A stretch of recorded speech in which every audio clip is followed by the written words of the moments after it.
안녕하세요. 아침의 광장 손지민입니다. 후쿠시마로 간 정부 실찰단이 오늘과 내일 후쿠시마 제1원전을 방문합니다. 일본에서는 지금 수산물 수입 금지 철회를 이끌 수 있다며 희망 섞인 보도가 나오고 있습니다. 지난주 포항에서는 수산물 안전 강화를 위한 해수부의 정책 간담회가 열렸는데요. 걱정이 큽니다. 오늘 TK광장의 결투에서 정부 실찰단의 역할과 향후 대응 방안을 여야 관점에서 풀어봅니다. 5월 23일 화요일 아침의 광장, 오늘도 시사 비타민 알차게 챙겨드립니다. 먼저 이 시각 교통 상황과 날씨 알아보죠. 서유리 리포터. 네, 먼저 고속도로 상황입니다. 중앙고속도로 부산 방향 천평교 132km 지점부터 130km 지점까지 갓길 막고 낙석 제거 작업 중이고요. 중부내륙지선 창원 방향은 서대구 영업소부터 옥포 분기점까지 서행하고 있습니다. 이어서 시내도로 살펴봅니다. 호국로 9구터널에서 서변 지하차도 방향 정체되고 있고 구마로 성당내 거리에서 감천내 거리 방향 꽉 막힌 흐름입니다.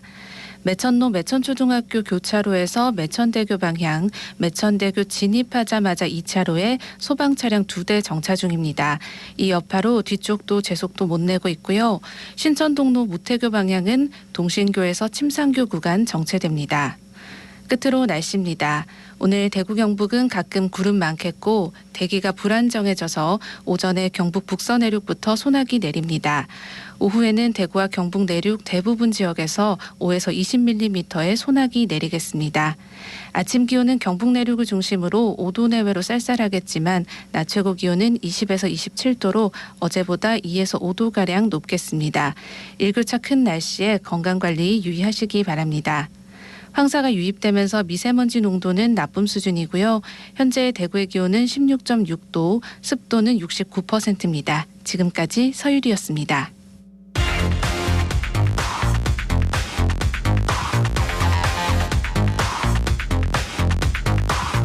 빠르고 정확하게, 명쾌하고 날카롭게 대구 경북의 오늘을 보는 KBS 대구 아침의 광장과 함께하고 계십니다.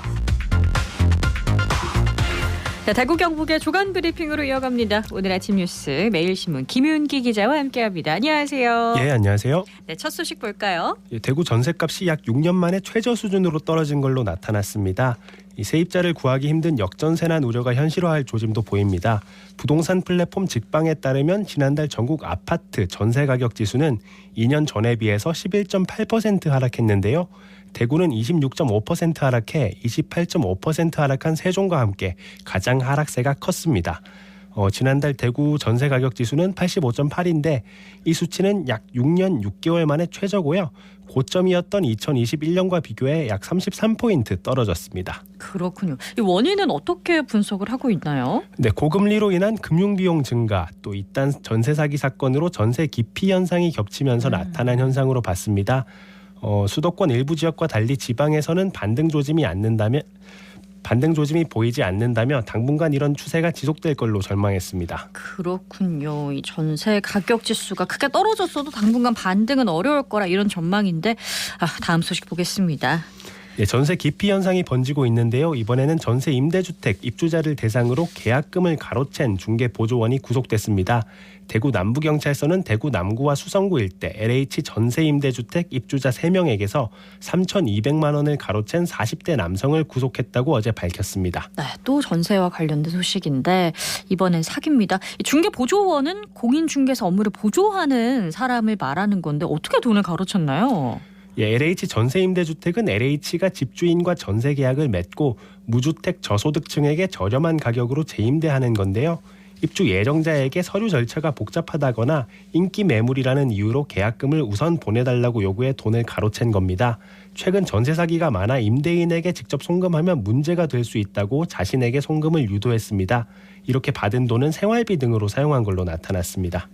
전세 사기를 조심하라면서 사기를 친 건데 이런 피해를 예방하려면요? LH 전세임대주택에 들어갈 때는 공인중개사나 중개보조원에게 계약금을 송금하면 안 되고 임대인과 만나서 입주 협의를 하고 계약금을 송금해야 한다는 게 경찰이 당부입니다. 그렇군요. 조심해야 되겠습니다. 다음 소식 보죠.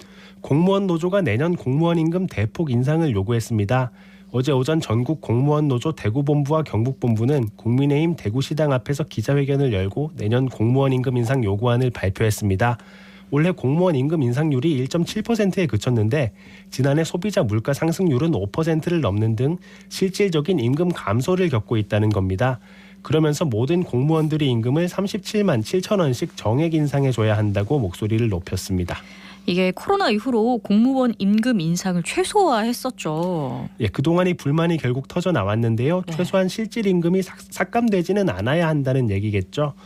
지난해 민간 대비 공무원 보수 수준은 82.3% 정도라고 하고 이건 2000년 관련 통계 작성 이후 역대 최저 수준이라고 합니다. 그렇습니다. 다음 소식 볼게요. 대구형 공공택시 앱 대구로택시가 음식점에서 손님 대신 택시를 불러주는 이른바 업소콜 서비스를 확대 시행합니다. 대구로 운영사 인성데이터는 최근 이런 서비스를 새로 도입했는데요. 외식 업소에서 동시에 5대까지 택시를 호출할 수 있습니다. 이렇게 업소에 도착한 택시를 탄 사람은 탑승 후에 기사에게 행선지를 알려주면 되고 요금은 현장 결제하면 됩니다. 스마트폰으로 대구로택시 업소용 앱을 내려받아 전화번호만 인증하면 서비스를 사용할 수 있고요. 이용 수수료도 없습니다. 택시 수요가 높은 음식점이나 주점에서 상인과 손님이 더 편리하게 앱을 쓸 수 있을 걸로 보이는데요. 연령대가 높은 상인들도 쉽게 이용할 수 있도록 회원 가입이나 목적지 입력 같은 중간 단계를 최소화한 게 특징입니다. 네, 중간 단계도 최소화됐고 이용 수수료도 없기 때문에 아마 많은 분들이 이용하지 않을까 싶습니다. 다음 소식 볼까요? 만취 상태에서 제한속도 80km의 신천대로를 122km로 주행하다 사고를 낸 운전자에게 법원이 벌금 1,200만 원을 선고했습니다. 교통사고 처리 특례법 위반 및 음주운전 혐의로 기소된 이 운전자는 지난해 12월 12일 오후 9시쯤 중구 대봉동 한 주점에서 약 3km 구간을 달리다 사고를 내고서야 멈춰섰습니다. 사고 당시에는 신천대로 대봉교에서 수성교 구간을 지나고 있었는데요. 신호대기를 위해서 앞에 정차 중이던 승용차와 택시를 연이어 들이받아서 2명이 중상을 입고 다른 6명이 경상을 입었습니다. 이 음주운전에 대한 사회적 비판 수위에 비해서 처벌이 좀 약해 보이는데요. 네, 법원은 피고인이 피해자 중 5명과는 합의했고 형사처벌 전력이 없는 초범인 점을 감안했다고 밝혔습니다. 그렇군요. 소식 마지막으로 하나만 더 볼게요.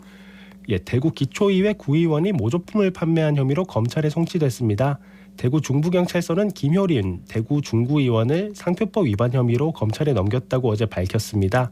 경찰은 지난달 6일 김 구의원이 모조품 유통 및 판매, 정부 보조금 부정수급 등이 의심된다는 고발장을 접수한 후 수사를 진행해 왔습니다. 경찰은 나머지 혐의에 대해서도 계속 수사 중이라고 밝혔습니다. 네, 오늘 아침 뉴스 매일신문 김윤기 기자였습니다. 고맙습니다. 감사합니다. 안녕하세요. 수성구 법물동에서 미용실을 하고 있는 김재희입니다. 일한 지는 올해 6월이 30년이고요. 타지에서 오시는 분들 그리고 제가 매장을 옮길 때마다 계속 저를 찾아주시는 고객님들 그런 분들 너무 고맙죠. 가족 단위로 오시는 고객님들이 굉장히 많아요. 너무 감사해요. 결혼해서 아기를 데리고 오고 이런 경우도 있고 근데 가족 단위 오시다가 한 분이 안 오시는 분들이 있는데 조심스럽게 여쭤보면 병으로 인해서 좀 안 좋은 일이 있고 해서 너무너무 슬퍼서 같이 울고 막 그랬었는데 돌아가신 지 1년이 됐는데 그 따님이 카톡이 왔는데 아버지 가실 때 머리 단정하게 잘하고 가셨다고 저보고도 건강 잘 챙기라고 영양제 줬는데 그게 너무너무 고맙고 감동적이었습니다. 뿌듯할 때는요. 머리를 하고 나가실 때 고맙습니다. 감사합니다라는 말씀을 먼저 해주실 때 그럴 때 너무 감사하죠. 미용 30년 하면서 정말 많은 우여곡절도 있었었고 즐겁고 행복한 일도 있었는데 저랑 같이 일해준 박태영, 백경희, 김규훈, 권민철, 이채은 너무너무 감사합니다. 영원히 함께하면 좋겠고 너무너무 사랑합니다.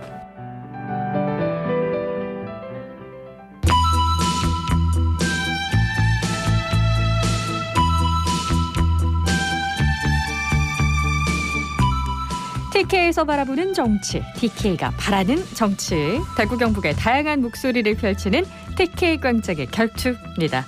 정치와 지역 현안을 정조준하는 두 분이죠. 빈틈없는 타격감을 갖춘 국민의힘 ICT 미디어 진흥특별위 부위원장이신 정혜용 전 대구시 경제부시장 나와 계십니다. 안녕하세요. 네, 안녕하십니까. 네, 날렵하게 야심을 깨우는 강력한 화력을 장착한 민주당 대구시당 강민구 위원장 나와 계십니다. 안녕하세요. 예, 대구 민주당의 발전은 대구의 발전을 이끕니다. 강민구입니다. 네, 반갑습니다. 오늘 고 노무현 전 대통령 14주기 추도식에서 여야 지도부가 만납니다. 간호법, 후쿠시마 시찰 등 여러 현안에 여야가 날선 각을 세우고 있는 상황인데요.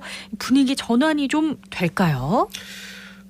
일단 우선 여야가 자주 만나야 되는데 네. 오늘 14년 전에 안타까운 일이 있었지만 그런 날을 계기로 해서 통합과 협치의 정신을 다시 한번 되살리는 그런 하루가 되었으면 좋겠다는 생각이 듭니다. 예, 우리 대구 민주당도 예의는 조금 벗어나지만 내일 노무현 대통령님 뵈러 갑니다. 오늘 이재명 대표, 박광호 원내대표, 정세균 노무현재단 이사장 네. 그리고 이해찬 한명숙 전 총리 등이 참석한다고 하고요.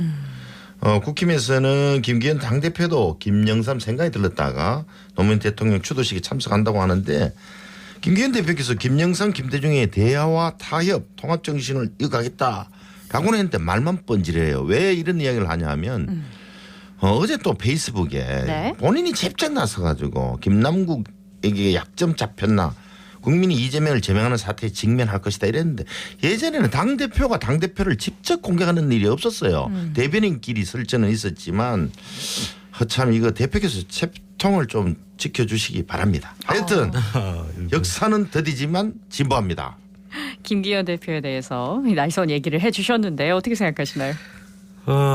민주당이 오죽하면 그런 말을 직접 꺼내야 될까 그런 생각이 듭니다. 그러니까 김남국 문제 이런 것들도 민주당이 제명도 아니고 탈당만 시켜놔놓으면 모든 게 해결되는 그런 식으로 정치를 하면 이게 협치 대화 말로만 밖에 되는 거 아니잖아요. 윤리위에 제소해 놓았습니다. 네, 김남국 의원 이슈가 아무래도 양 당에서 계속해서 관심을 갖고 있는 사안이기 때문에 저희도 한번 지켜보도록 하겠습니다. 자, 어제 두 기자의 시선 백대천 저희 저희 프로그램 코너에서 간호법 쟁점을 좀 짚어봤습니다. 국회로 다시 돌아간 간호법이 폐기되지 않을까 이런 예상을 하시던데 새로운 입법이 될까요? 향후 파장이 어떠실지 좀 얘기 들어보겠습니다. 지금 현재 상황으로 봤을 때는 네. 우리 당의 정책위 의장이 자구수정이라도 하자고 했는데도 반대를 했어요. 그런 상황에서 지금 다시 이 논란거리가 되는 이 부분을 상정을 하고 이번 21대 국회에서 다룰 것이냐 그건 좀 부정적으로 보고요.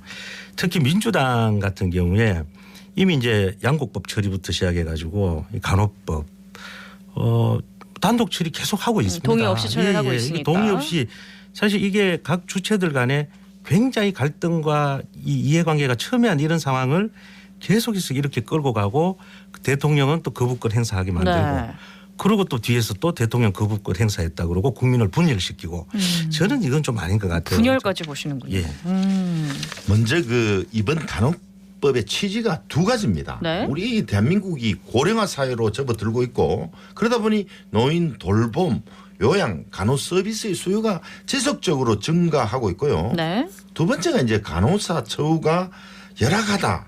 이렇게 돼 있어요. 지금 간호사 1년에서 3년 차가 이직률이 66%나 되고 선진국 경우 간호사 한 명당 5명에서 한 7명 정도를 케어를 하는데 우리나라는 15명을 케어하고 있는 실정이라서 간호법 개정을 한 거거든요. 네.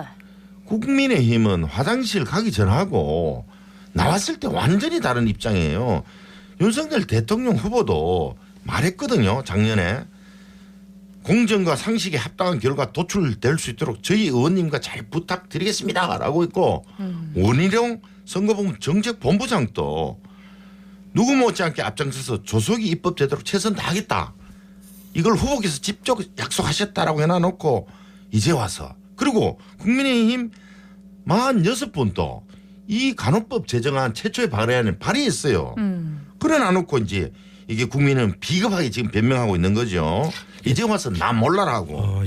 대통령실 거부권 행사만 하면 법안이라는 갈등만 거는 지금. 제안도 하고 발의도 할 수 있지만 이 과정에서 여러 국민들 의견을 수렴하는 과정에서 분명히 이런 갈등들이 이어져 나오면 이걸 어떻게 그냥 통과시킵니까? 저는 그건 민주당에서는 취지가 아무리 좋다고 이재명 해도 대통령 공약을 정확하게 그냥 약속을 지키셨다. 그렇게 한 거예요. 근데 계속 국민의힘에서 협조 안 하니까 단독 처리를 했는 건데 또다시 거부권을 행사해 보면 뭐 이 직역간 갈등을 계속 대통령실이 부추기고 있는 거예요. 어쨌든 이게 저- 협상 예. 테이블에 제대로 앉아야 된다는 것 그리고 예, 이제 가로사들의 처우 개선은 반드시 이루어진다는 것 이 이건 문제에 대해서 모두가 정말 할 말 많아요. 네, 이 모두가 취지는 다들 동감을 네, 동감하고 하죠. 있는 네, 부분이기 네. 때문에 저희가 또 지켜봐야 되겠고요. 오늘 좀 자세히 짚어봐야 될 문제가 후쿠시마 오염수 방류입니다. 정부 시찰단이 후쿠시마 제1원전을 방문하는데요. 이 시찰단의 활동 어떻게 예상을 하시나요? 우선 이제 뭐 국민들이 다행히 우리 이제 윤석열 대통령이 지난번 기시다 총리를 만나가지고 네. IAEA 시찰단 이외에도 그러니까 대만 시찰단이 한 번 있었고요. 그리고 우리 대한민국 시찰단이 또 가게 됩니다. 네. 그래서 직접 우리나라 전문가들이 가서 이 처리 과정이라든가 이런 부분에서 뭐 볼트 하나까지도 한번 지켜보겠다라고 말씀을 하셨으니까 정말 그 과정이 과학적이고 또 기술적으로 문제가 없는지 또 그렇게 처리를 해도 주변에 뭐 우리 땅에 오기에는 뭐 몇 년이 걸린다라고 이야기하지만 일본에는 직접적으로 또 영향을 미칠 수 있으니까 그쪽 일본의 상황들도 지켜보고 보고서가 나올 때까지 한번 지켜봐야 되지 않겠나 싶습니다. 네, 그러니까 원자력 전문가가 좀 많이 포함이 네, 돼 있고 그렇습니다. 해양 전문가는 좀 적게 포함되어 한 있다는 분인데요. 네, 생각이 드는데 우선 이게 이제 지금 오염수가 네. 지금 뭐 한 1,000개 정도 지금 쌓여 있어요. 이제 이걸 1년 동안 처리를 해서 천천히 이제 네. 하루에 뭐 이렇게 140톤 정도씩 천천히 빼내겠다라는 네. 말인데 그 처리 과정이 지금 가장 중요한 그쵸. 부분입니다. 네네네. 거기서 이제 소위 뭐 알프스라고 하는 다핵종 제거 시설이 제대로 작동하느냐 그렇죠. 이제 이런 부분들을 좀 보고 오겠다는 거고요. 또 뭐 해양과학기술원에서는 이거 이외에도 그동안 일본이 이 부분을 뭐 해양 방류하겠다고 한 지가 벌써 뭐 2013년도부터 이렇게 나왔기 때문에 그동안 네. 논란이 많이 있었어요. 국내에서도 상당한 자료들을 가지고 있고 2020년 정도에 또 뭐 중간 그 내부 보고서까지도 만들어진 걸로 알고 있습니다. 네, 근데 해류의 흐름 같은 것도 굉장히 우리나라에는 강한 영향을 끼치기 때문에 좀 제대로 분석해봐야 되지 않을까 이런 생각도 듭니다. 예, 이 문제 정말 심각합니다. 국민의 건강하고 지킬 되는데 왜 정부가 이렇게 하는지 도저히 이해가 안 돼요. 시찰 때는 네. 우리 민간 전문가도 좀 보내자 했는데 일본 요청대로 뺐고요. 네. 시찰 단장만 유국희라고 오픈이 됐고 그 한국 그 원자력 안전위원회 19분 해양과학기술원 한 명 20명인데 명단도 없고 그리고 어떻게 일본으로 들어갔는지 007 작전하듯이 일본으로 들어갔습니다. 취재진들이 공항에 쫙 있었다는 거 아닙니까? 우리 뭐가 이렇게 숨길 일인지 그리고 시찰단도 나중에 일 생기면 책임지지 않겠다는 뜻으로도 보여요. 그리고 활동도 보면 이틀만 딱 가잖아요. 그 원전 사고 현장에는. 그리고 거기 가서 시료 채취도 못하고 오염수도 분석도 못하게 하는 겁니다. 이런 거를 왜 국민과 건강과 직결되는 문제를 약간 일본에 일부 들러리만 눈치를 본다? 서 들러리를 선다. 예, 들러리만 쓰는지 이해가 안 되는 부분이에요. 이 이게 부분은. 우리가 일본에 들러리를 쓰러 간다가 아니라 항상 저기 우리 민주당 정권에서는 그동안 그 과연 뭐 했을까요? 그러면은 보고서 한 장 안 나왔을까요? 뭐 아시잖아요. 정권에서 오염수 배출 못하게 했잖아요. 못하게 한 게 아니라 내부적으로는 관계 없다라고 보고서까지 나온 게 있어요. 근데 그런 식으로 사실 유파입니까? 지금 아니 2020년도 보고서가 있어요. 이게 크게 과학적으로는 문제가 영향이 없다, 미미하다? 영향이 미미하다, 뭐 그런 정도로 나왔다라는 게 정부 보고서 말로만 아니고 좋습니다. 어떤 교수는 이게 오염수를 방출해도 문제 없다는 교수도 있고 또 서울대 핵과학자인지 석윤열 교수는 이게 심각하다. 특히 세슘하고 저는 잘 모르겠는데 문과 출신이라서 세슘인가 이거는 그 물보다 무거워서 계속 깔아넣는다는 거예요. 근데 이게 심해 저류는 얕은 물은 4년 5년 태평양 빙 돌고 온다는데 심해 200에서 500m로 깔았는 거는요. 남중국 그래 해가지고 제주도에는 6개월 만에 돌아온다는 거예요. 이렇게 또 민주당에서 얘기를 할 수 있는 게 아니 4월에 그 교수님이 가는 거예요. 후쿠시마를 민주당 의원들도 방문을 했었잖아요. 그 방문을 갔지만 전혀 네네. 일본 정부가 협조를 하지 않아서 보지를 못했고요. 정부가 오염수를 처리수라고 이름을 바꾸고 일본 언론에서도 네. 이 시찰단이 다녀가면 네. 후쿠시마산 수입 금지 조치를 한국 정부가 처리할 것이다 이렇게 예상을 하고 있고 뭐 이런 우리나라 격언이 있잖아요. 의심나면 하지 마라. 왜 국민들이 어떤 학자들은 괜찮다 하지만 어떤 학자들은 심각하다 하는데 그러면 안 해야 될 거 아닙니까? 자 우리 위원장님 이게 네. 후쿠시마 오염수 문제가 하루 이틀 문제도 아니고요. 아니죠. 그동안 네. 계속 제기되어 왔던 문제고 네. 그런데 우리가 좀 되돌려 생각해 보면 2011년도에 우리가 이 수산시장에 가가지고 전부 휴대용 검사 다 했죠. 방사능 네. 기기 들고 난리를 쳤어요. 근데 그 무슨 일이 있었나요? 광우병 때.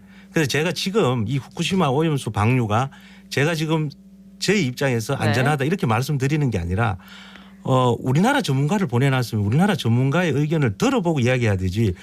우리 그린피스나 다른 사람들 이야기 쭉 듣고 앉아서 그걸 정리해가지고. 전문가가 5박 6일 그것도 현장에 이틀 갔다 왔는데 그 사람들이 어떻게 측정을 한단 말입니까? 신빙성이 떨어진다. 그리고 이거 이야기해야 돼요. 윤 대통령이 이번 간호법 거부할 때요. 국무회의에서 이렇게 발언했어요. 국민 건강은 어느 것과도 바꿀 수 없습니다. 정치, 외교, 경제, 산업 정책도 국민 건강의 후순이다. 이렇게 했는데 이 사안에 대해서는 다르게 해석을 하고 있잖아요 지금.